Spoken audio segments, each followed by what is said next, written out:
तो चलिए मॉर्निंग जी की शुरुआत करेंगे 1 मिनट 1 खबर से, यानी आपको पूरी खबर बताएंगे सिर्फ 60 सेकंड में। किसान आंदोलन का आज 23वां दिन है। दिल्ली बॉर्डर के पास कड़कड़ाती ठंड में किसान जमे हुए हैं और इसी बीच कृषि मंत्री ने किसानों के नाम एक चिट्ठी लिखी है।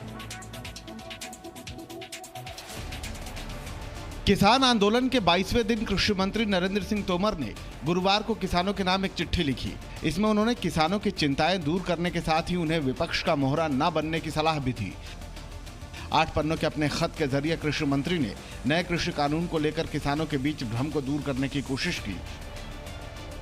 उन्होंने चिट्ठी में लिखा कि यह झूठ है कि एमएसपी की व्यवस्था खत्म हो रही है। सच ये है कि एमएसपी सिस्टम जारी रहेगा।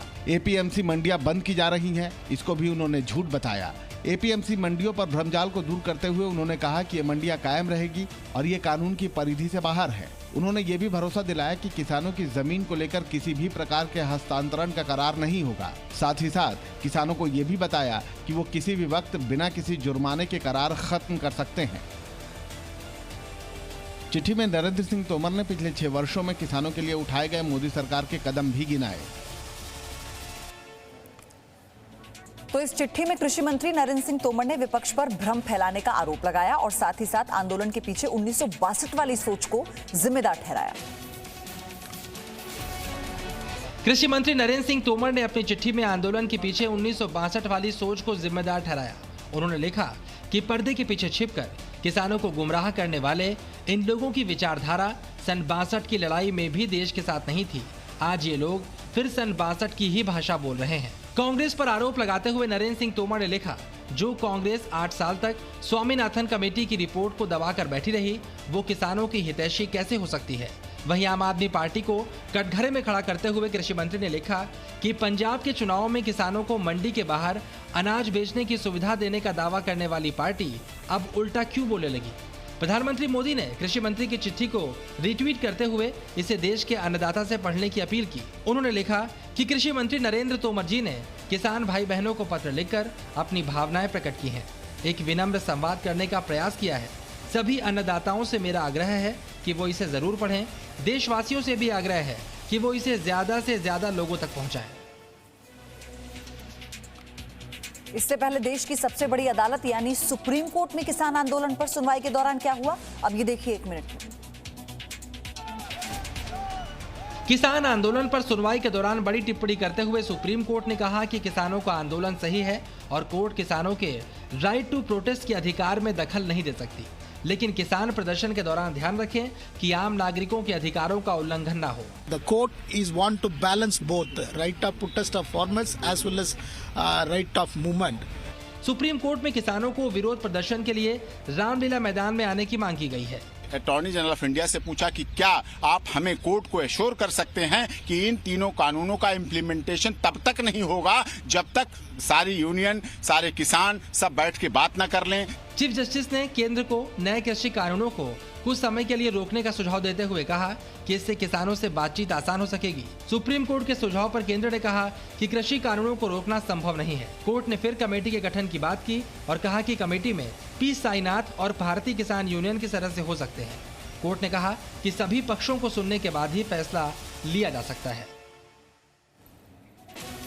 सुप्रीम कोर्ट में हुई सुनवाई के बाद किसान संगठनों ने क्या कहा, बस 60 सेकंड में आपको बताते हैं।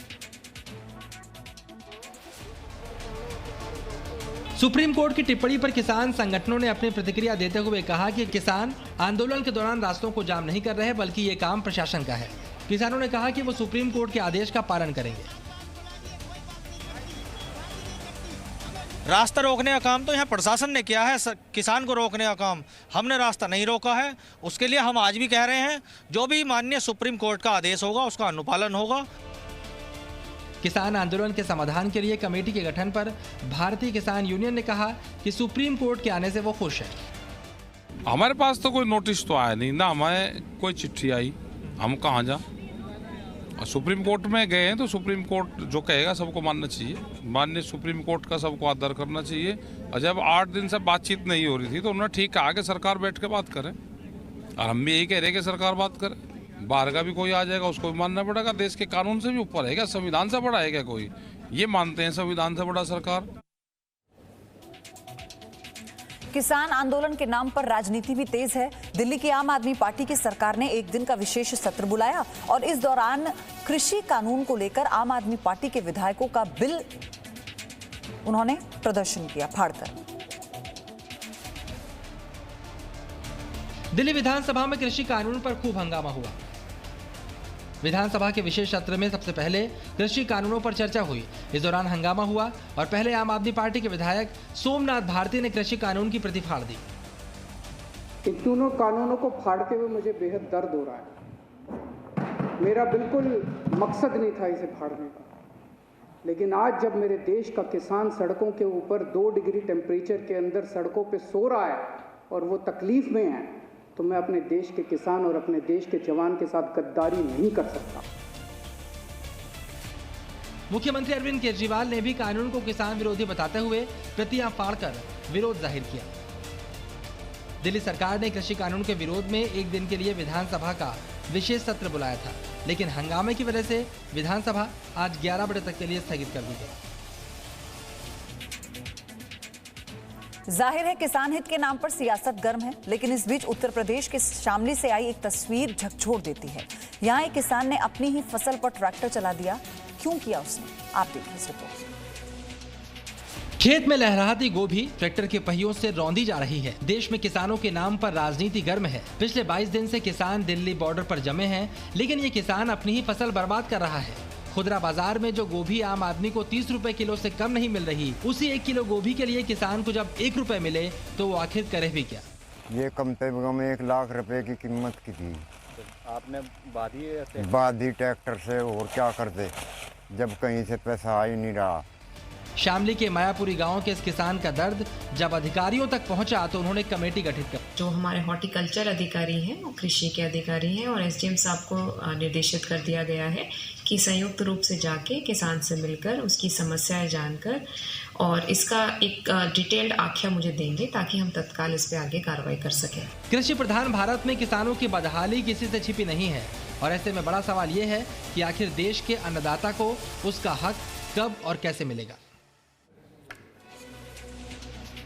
पश्चिम बंगाल में 3 आईपीएस अधिकारियों के तबादले पर तकरार तेज है। गृह मंत्रालय के आदेश के बाद ममता सरकार अड़ गई है। क्या है पूरा मामला, 1 मिनट में देखिए। वो डेपुटेशन स्टेट गवर्नमेंट मानता नहीं और उनको भेजेगा नहीं। टीएमसी नेता सुब्रतो मुखर्जी का ये ऐलान भर नहीं, ये केंद्र और पश्चिम बंगाल सरकार के बीच सियासी संग्राम का सबब है। बीजेपी अध्यक्ष जेपी नड्डा के काफिले पर पथराव के मामले में कार्रवाई करते हुए गृह मंत्रालय ने 3 आईपीएस अधिकारियों का तबादला कर दिया। गुरुवार को गृह मंत्रालय ने नई तैनाती के आदेश जारी किए, जिसके मुताबिक भोलानाथ पांडे को 4 साल के लिए बीपीआरडी में एसपी के पद पर तैनात किया गया है। प्रवीण कुमार त्रिपाठी को एसएसबी में डीआईजी के पद पर 5 साल के लिए भेजा गया है। वहीं राजीव मिश्रा को आईटीबीपी में 5 साल के लिए आईजी के पद पर तैनात किया गया। गृह मंत्रालय ने आईपीएस कैडर रूल 6(1) के तहत यह कार्रवाई की। गृह मंत्रालय ने पश्चिम बंगाल के गृह सचिव और डीजीपी को चिट्ठी लिखकर इस फैसले की जानकारी भी दी। जेपी नड्डा के काफिले पर हमले के वक्त ये तीनों अधिकारी ड्यूटी पर थे। गृह मंत्रालय ने इन तीनों को पहले केंद्रीय प्रतिनियुक्ति पर बुलाया था, लेकिन ममता सरकार ने इन अधिकारियों को केंद्रीय डेपुटेशन पर भेजने से मना कर दिया, जिसके बाद इनकी नई तैनाती की गई है। जाहिर है पश्चिम बंगाल में राजनीति तेज है। एक ओर ममता बनर्जी के कई पुराने साथी बगावती हो रहे हैं, तो दूसरी ओर बीजेपी दीदी के गढ़ में सेंधमारी में जुटी है। गृह मंत्री अमित शाह आज फिर बंगाल जाने वाले हैं। पश्चिम बंगाल में तृणमूल कांग्रेस के एक और विधायक जितेंद्र तिवारी ने पार्टी से इस्तीफा दे दिया है। पांडवेश्वर के विधायक जितेंद्र तिवारी ने आसनसोल नगर निगम प्रमुख का पद भी छोड़ दिया है। कुछ दिन पहले ही जितेंद्र तिवारी ने पश्चिम बंगाल सरकार को एक पत्र लिखकर आसनसोल के विकास को नजरअंदाज करने का आरोप लगाया था। इससे पहले गुरुवार सुबह आसनसोल से टीएमसी नेता दीप्तांशु चौधरी ने पार्टी छोड़ दी थी और बुधवार को शुभेंदु अधिकारी ने भी विधायक पद से इस्तीफा दे दिया था। माना जा रहा है कि शुभेंदु अधिकारी 19 तारीख को बीजेपी में शामिल हो सकते हैं। तो वहीं दूसरी ओर बंगाल में बीजेपी की रणनीति को धार देने के लिए अमित शाह भी आज देर रात बंगाल पहुंचेंगे। 19 तारीख को अमित शाह कोलकाता में स्वामी विवेकानंद के आवास पर होंगे, तो वहीं मिदनापुर में वो एक जनसभा को भी संबोधित करेंगे। कोलकाता में बीजेपी नेताओं के साथ भी उनकी मीटिंग है, जबकि 20 दिसंबर को वो सबसे पहले विश्व भारती विश्वविद्यालय जाएंगे, फिर बोलपुर में ही जनसभा को संबोधित करेंगे। इसके बाद अमित शाह 20 दिसंबर को ही वापस लौट आएंगे।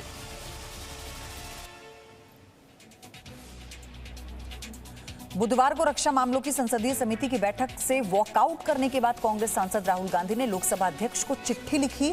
अपनी चिट्ठी में राहुल ने क्या आरोप लगाए, 1 मिनट में जानिए। लोकसभा अध्यक्ष ओम बिरला को पत्र लिखकर राहुल गांधी ने आरोप लगाया है कि उन्हें रक्षा मामलों की संसदीय समिति की बैठक में बोलने की अनुमति नहीं दी गई। इस लेटर में राहुल गांधी ने लोकसभा अध्यक्ष से इस मामले में दखल देने की मांग की है। उन्होंने लिखा है कि स्पीकर संसदीय समिति की बैठकों में निर्वाचित सांसदों के खुलकर अपनी बात रखने के अधिकार को सुनिश्चित करें। वहीं दूसरी ओर बीजेपी ने रक्षा मामलों की संसदीय समिति की बैठक से वॉकआउट करने को लेकर राहुल गांधी को घेरा है। केंद्रीय सूचना एवं प्रसारण मंत्री प्रकाश जावड़ेकर ने राहुल गांधी पर संवैधानिक संस्थाओं के अपमान करने का आरोप लगाया। जब एजेंडा में विषय सुझाने का विषय था तब नहीं बोलेंगे, जो विषय वो कहना चाहते वो नहीं बोलेंगे और फिर दोष देंगे सारी व्यवस्था को, भाजपा को, कि इस तरह से हम महत्वपूर्ण विषय नहीं लिए जा रहे। आपको बता दें कि पिछले 1.5 साल में रक्षा मामलों की संसदीय समिति की 14 बैठकें हुई हैं। इन 14 बैठकों में से सिर्फ 2 बैठक में ही राहुल गांधी शामिल हुए। रक्षा मामलों की संसदीय समिति की 12 बैठक से राहुल गांधी गायब रहे। दिल्ली हिंसा के मामले में आरोपी पिंजरा तोड़ ग्रुप की सदस्य नताशा नरवाल की जमानत याचिका पर सुनवाई के दौरान कैसे महाभारत और रामायण तक का जिक्र हुआ, अब आप ये देखिए। फरवरी महीने में दिल्ली में हुई हिंसा से जुड़े एक मामले की सुनवाई के दौरान गुरुवार को दिल्ली की कड़कड़डूमा कोर्ट में रामायण और महाभारत तक का जिक्र हुआ। दिल्ली पुलिस की ओर से अदालत में दलील दी गई कि जिस प्रकार संस्कृत महाकाव्य महाभारत षड्यंत्र की एक कहानी थी, उसी प्रकार उत्तर पूर्वी दिल्ली में हुए दंगे भी कथित षड्यंत्र थे, जिसके धृतराष्ट्र की पहचान अभी बाकी है। इसके बाद अदालत से जमानत की अपील करने वाली नताशा नरवाल की ओर से भी इसी अंदाज में दलील दी गई। उन्होंने कहा कि यह मामला रामायण की तरह भी नहीं हो सकता, जहां हमें आखिरकार बाहर आने के लिए 14 वर्ष का इंतजार करना पड़ जाए। जेएनयू की छात्रा और पिंजरा तोड़ ग्रुप की सदस्य नताशा नरवाल की जमानत याचिका पर बहस के दौरान ये दलीलें दी गईं। नताशा नरवाल को कथित रूप से दंगों की पूर्व नियोजित साजिश में शामिल होने के आरोप में यूएपीए के तहत गिरफ्तार किया गया था। Presenting B News app available on Google Play and App Store. Download it now.